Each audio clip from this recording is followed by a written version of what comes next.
घटनाक्रम है उसमें यह है कि 13 तारीख को गांधी मैदान में सभा करने के लिए अनुमति दी गई थी भारतीय जनता पार्टी के द्वारा, और उसके बाद पोस्टर बैनर इत्यादि के माध्यम से हम लोगों ने देखा था कि विधानसभा मार्च की भी तैयारी की गई थी, और एक आवेदन भी हम लोगों ने दिया था मंडल अधिकारी के यहाँ विधानसभा मार्च किया जाएगा। उसकी अनुमति उस पर कोई लिखित रूप में नहीं दी गई थी, और गांधी मैदान में जो सभा हुई उसकी अनुमति प्रॉपर थी, उसकी बुकिंग थी गांधी मैदान की। और उसके बाद वहाँ से जब मार्च निकला है, लोग निकले हैं साथ में, तो हम लोग कोशिश किए हैं कि एक बार उनको समझा बुझा करके जेपी गोलंबर है वहाँ पर रोका जाए, फिर वहाँ पर नहीं रुके हैं। फिर डाक बंगला चौराहे पर पूरा नाकेबंदी प्रशासन के द्वारा की गई, जो दंडाधिकारी और पुलिस पदाधिकारी वहाँ पर थे। तो ये एक परंपरा रही है कि हम लोग डाक बंगला चौराहा से आगे कोई भी जुलूस या प्रदर्शन नहीं जाने देते हैं। मैक्सिमम लिमिट वही है हम लोगों की, और धरना प्रदर्शन के लिए गर्दनी बाग में स्थल निर्धारित है, और अगर अनुमति ली गई है तो गांधी मैदान में भी किया जा सकता है। लेकिन जुलूस जो रहा है उसको हम लोग डाक बंगला से आगे क्रॉस नहीं करने देते हैं। उसके कई कारण हैं, जिसमें कि हम लोग देखते हैं कि बहुत ही सुरक्षित क्षेत्र एक तरह से है, वो संवेदनशील क्षेत्र भी है। उसमें माननीय उच्च न्यायालय का परिसर है, विभिन्न राजनीतिक दलों के कार्यालय हैं, महामहिम राज्यपाल का भवन है, और माननीय मुख्यमंत्री जी का है, विधानसभा है, सचिवालय है। एक तरह से वो अति सुरक्षित क्षेत्र है, इसलिए हम लोग डाक बंगला चौराहा से आगे किसी भी प्रोसेसन को नहीं बढ़ने देते हैं। इसमें किसी प्रकार का किसी से कोई पूर्वाग्रह या किसी से कोई फेवर करने की बात नहीं है। पूर्व में आप लोग देखे होंगे कि राष्ट्रीय जनता दल का भी एक बहुत बड़ा कार्यक्रम हुआ था एक विधानसभा सत्र के दौरान ही, उसको भी डाक बंगला पर ही रोका गया था और बलपूर्वक रोका गया था।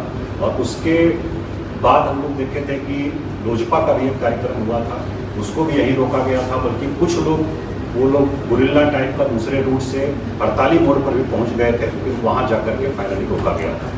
तो ये एक स्टैंडर्ड प्रैक्टिस है, और इसका एक कारण और है कि डाक बंगला चौराहा शहर का हम लोग देखते हैं हर्ट है, और एक बार अगर वो चौक होता है पूरा शहर चौक हो जाता है, अस्त व्यस्त हो जाता है, पब्लिक गार्डन पूरा वो एक तरह से कोलैप्स कर जाता है। तो इसलिए हम लोगों का प्रयास होता है, आम लोगों को भी भारी असुविधा होती है, इसलिए हम लोगों का प्रयास होता है कि डाक बंगला चौराहा पर नहीं पहुँचे लोग, या कोई पहुँचता भी है तो जितना जल्दी संभव हो वो खाली हो जाए। तो इसी क्रम में वहाँ नाकेबंदी की गई थी, और कुछ जो प्रदर्शनकारी लोग थे वहाँ पहुँचे, और वीडियो फुटेज में हम लोगों ने देखा है और रिपोर्ट भी आई है, वहाँ उनको बैरिकेड पर रोकने की कोशिश की गई, लेकिन ज़बरदस्ती वो लोग जो है बैरिकेड को गिराने लगे और गिरा भी दिए। कुछ ग्रुप जो है हम लोगों ने देखे हैं, और उसके बाद वहाँ से फिर आगे बढ़ने लगे, और रोकने पर फिर हम लोगों ने देखा है कि मिर्च का पाउडर भी फेंका गया, जिसमें कुछ जवानों की आंख में भी लगा है, एक दो जर्नलिस्ट थे उनके भी आंख में लगा है। तो मिर्च पाउडर भी फेंका गया, और उसके बाद उसको तोड़ करके आगे बढ़ने की कोशिश की गई। तो वहाँ से अगर एक बार वो फेल करता हम लोगों का सिस्टम या नाकेबंदी, तो फिर उसके बाद कहीं रोकना बहुत मुश्किल होता। उसके बाद विधानसभा की चूँकि सत्र में है, और काफ़ी भीड़ वहाँ तक अगर पहुँच जाती, एक प्रकार से प्रशासन की विफलता होती। हम लोग ये रिस्क नहीं ले सकते थे, इसलिए वहाँ रोका गया। और उसके बाद पहले वाटर कैनन चलाया गया, पानी की बौछार उससे पीछे किया गया, और उसके बाद आंसू गैस के गोले भी छोड़े गए। फिर भी नहीं मानने पर और वो बैरिकेड गिरा करके और आगे जाने का प्रयास किया गया, उसमें फिर हल्का बल प्रयोग हुआ, और उसके बाद कुछ लोग दोनों तरफ से घायल हुए हैं, पुलिस की तरफ से भी कुछ लोग घायल। एक व्यक्ति की मृत्यु की उसी बीच में सूचना हम लोगों को मिली थी कि वहाँ सब चल रहा था अफरा तफरी कि एक व्यक्ति की मृत्यु हो गई है PMCH में। हम लोगों ने तुरंत सब चीज़ों को लोकेट किया और कोशिश किया प्राप्त करने की कैसे हुआ है। तो उसमें जो हम लोगों को सूचना, पहली सूचना मिली कि कोई चोट उनको नहीं है शरीर पर, खरोच तक नहीं है, ये सूचना हम लोगों को मिली।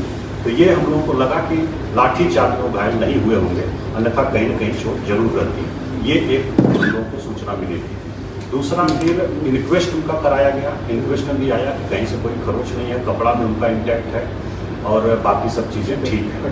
फिर हम लोगों ने पता किया तो उनके साथ में जो थे चंद्रवंशी जी, उन्होंने बताया कि वो लोग अभी वहाँ पहुँच भी नहीं पाए थे, वो गांधी मैदान से जा रहे थे, पहुँच भी नहीं पाए थे।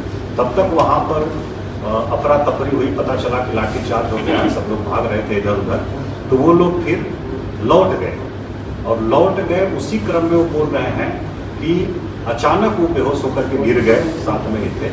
फिर उनको जो है कुछ लोग वहाँ पंप करके कोशिश भी किया, फिर तुरंत रिक्शा पर वो बैठा करके तारा हॉस्पिटल है, प्राइवेट हॉस्पिटल 5-6 मिनट की दूरी पर था, वहाँ लोग लेकर के गए। और उसके बाद 112 पर भी लोगों ने बताया कि फ़ोन किया था, वो भी गाड़ी पहुँची थी। फिर वहाँ से हॉस्पिटल ने 5-7 मिनट के अंदर ही उनको एम्बुलेंस में करके रेफर कर दिया और भेज दिया PMCH में। PMCH में उनकी दुखद मृत्यु हो गई। तो मृत्यु किसी भी कारण से हो, किसी की भी हो, तो बहुत दुखद है। हम लोगों की पूरी संवेदना जो है परिवार के साथ है, लेकिन इसका वैज्ञानिक तरीके से, निष्पक्ष तरीके से, बिना किसी पूर्वाग्रह के हम लोग जांच कर रहे हैं। अभी तक जो जांच में आया है उसमें है CCTV फुटेज हम लोगों को मिले हैं। उसमें कल हम लोगों ने बताया था आप लोगों को कि 1:22 पर वो छज्जू बाग की तरफ जाते हुए दिख रहे हैं और फिर 1:32 पर वो रिक्शा से हॉस्पिटल पहुंच रहे हैं, बिल्कुल बेहोश अवस्था में, अचेत अवस्था में। ये 10 मिनट के अंदर का एक घटनाक्रम है और 5 से 6 मिनट लगभग रिक्शा से लगेगा जहां वो घटनास्थल है वहां से तारा हॉस्पिटल पहुंचने में। तो कुल मिलाकर के 4 से 5 मिनट के बीच में घटना हुई है।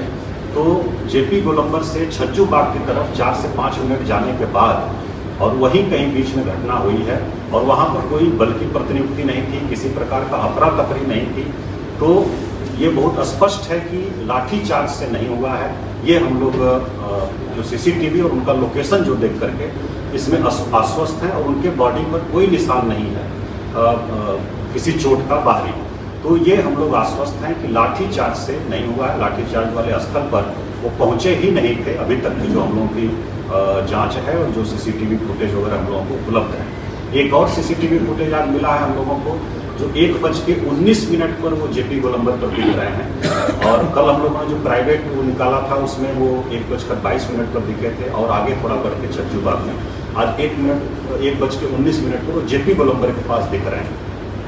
जो लाठीचार्ज की घटना हुई थी वो डाक बंगला चौराहा पर 12:55 के आसपास हुई थी और 2-4-5 मिनट तक अफरा तफरी रही। तो मोटा मोटी 1 बजे के आसपास डाक बंगला वाला जो पूरा घटनाक्रम है वो है और हम लोगों को ये पूरी स्वस्थ स्थिति में आराम से बात करते हुए चलते हुए दिख रहे हैं और छज्जू बाग की तरफ जा रहे हैं 1:19 से और 1:22 पर भी दिख रहे हैं और उसके बाद फिर 1:32 पर हॉस्पिटल में दिख रहे हैं, रिक्शे पर लोग लिए हुए उनको पहुंच रहे हैं। तो ये पूरा घटनाक्रम है। शरीर पर कहीं चोट का निशान नहीं है, इसलिए हम लोग ये आश्वस्त हैं कि लाठीचार्ज से ऐसा नहीं हुआ है। कारण कुछ दूसरा है जो भी है, चाहे हार्ट अटैक का हो या अन्य कोई कारण हो, कोलैप्स हो गया है जैसा बता रहे हैं, इस कारण से हुए हैं। ये पोस्टमार्टम रिपोर्ट आने के बाद ही स्पष्ट होगा। पोस्टमार्टम रिपोर्ट के लिए हम लोगों ने संपर्क किया था PMCH में, लेकिन अभी उन लोगों ने ओपिनियन रिजर्व किया है अपना और उनका ये कहना है कि हम लोग फर्दर उसको इन्वेस्टिगेट कर रहे हैं और जांच के लिए हम लोगों ने दिया है, हार्ट का एक जांच होती है उसके लिए उन्होंने दिया है पैथोलॉजी में और 3 से 4 दिन लगता है उसमें रिपोर्ट आने में। तो उनका कहना है PMCH के जो मेडिकल बोर्ड है उसका कहना है कि वो रिपोर्ट आने के बाद ही हम लोग कोई ओपिनियन इस पर दे सकते हैं। तो अभी तक की यही स्थिति है। पोस्टमार्टम रिपोर्ट में अगर कुछ फाइंडिंग भी है तो उस पर हम लोग कमेंट अभी नहीं कर सकते हैं कुछ, क्योंकि वो एक्सपर्ट का डोमेन है और डॉक्टर एक्सपर्ट जो है वही उस पर कमेंट कर सकते हैं।